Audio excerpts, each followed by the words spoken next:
Le transport solidaire a été mis en place en 2013 sur le territoire Vendée-Sèvres-Otise, au sud du département.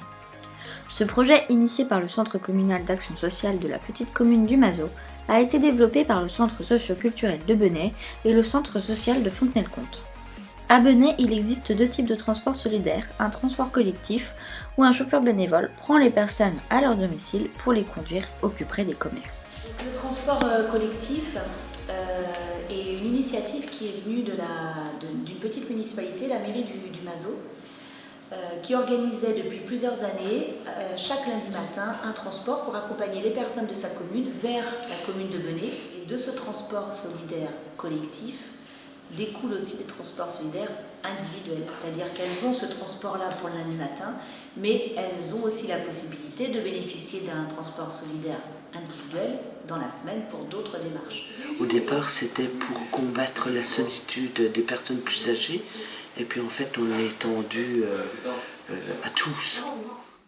Dans le cadre du transport solidaire individuel, les chauffeurs bénévoles utilisent leur propre véhicule pour accompagner les personnes qui ne conduisent pas dans leurs déplacements quotidiens. Les gens qui sont excentrés, comme Geneviève par exemple, eh ben, elle ne voit presque personne. La mobilité est une problématique récurrente en milieu rural. L'éloignement géographique de certaines personnes contribue à leur isolement social. Une journée, j'ai eu un contrôle de la gendarmerie, puis quand ils m'ont vu descendre de la voiture, ils m'ont dit « Madame, vous ne conduisez plus. Vu votre handicap, et si vous arrive quelque chose, Tous les vendredis, je fais mes courses, elle est vraiment agréable. J'en suis très contente de Michel. C'est suite à une sollicitation d'un CCAS sensible à la problématique de mobilité sur son territoire que les centres sociaux se sont mobilisés pour leurs habitants. Il y a des personnes aussi, plus jeunes, qui peuvent momentanément avoir besoin d'un transport parce qu'ils se sont cassés une jambe, parce que voilà, parce qu'ils n'ont plus de permis aussi. C'est pour l'emploi, hein, parce qu'il y a des personnes qui peuvent à un moment ou à un autre avoir besoin d'une voiture ou besoin d'être conduit à l'endroit de leur travail.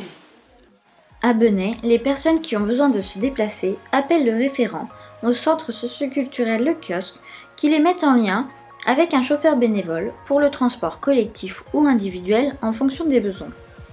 À Fontenay-le-Comte, le centre social de l'Audace essaie de mettre en lien les chauffeurs et les bénéficiaires qui habitent près l'un de l'autre. Les tarifs, c'est un tarif forfaitaire, donc pour un aller-retour de 8 km c'est 3 € et au-delà c'est 35 centimes du kilomètre. En fait l'argent c'est juste l'indemnité de transport, c'est pas une rémunération. Dans le cadre du transport solidaire sont exclus les trajets pris en charge par l'assurance maladie afin de ne pas venir concurrencer les taxis. Il s'agit bien d'un service complémentaire au dispositif déjà existant. Les principaux financeurs du transport solidaire sont donc la CARSAT, qui nous aide depuis 2014, la MSA, qui nous a aidés aussi dans la réalisation des plaquettes et qui prend en charge toutes les impressions. Donc ça, c'est quand même quelque chose de très important aussi pour nous. Et la municipalité du Mazo pour le transport solidaire collectif. Que ce soit les usagers ou les chauffeurs bénévoles, tous apprécient le transport solidaire. Pour les uns, c'est un service qui facilite leur déplacement quotidien, qui permet de sortir de chez soi et de garder contact avec l'extérieur. Et pour les autres, c'est rendre service, se rendre utile sur son territoire, sa commune, en aidant les personnes qui en ont besoin. Bon, les chauffeurs bénévoles, on a une dizaine, mais tout doucement ça vient. Rendre service aux gens, Ouais.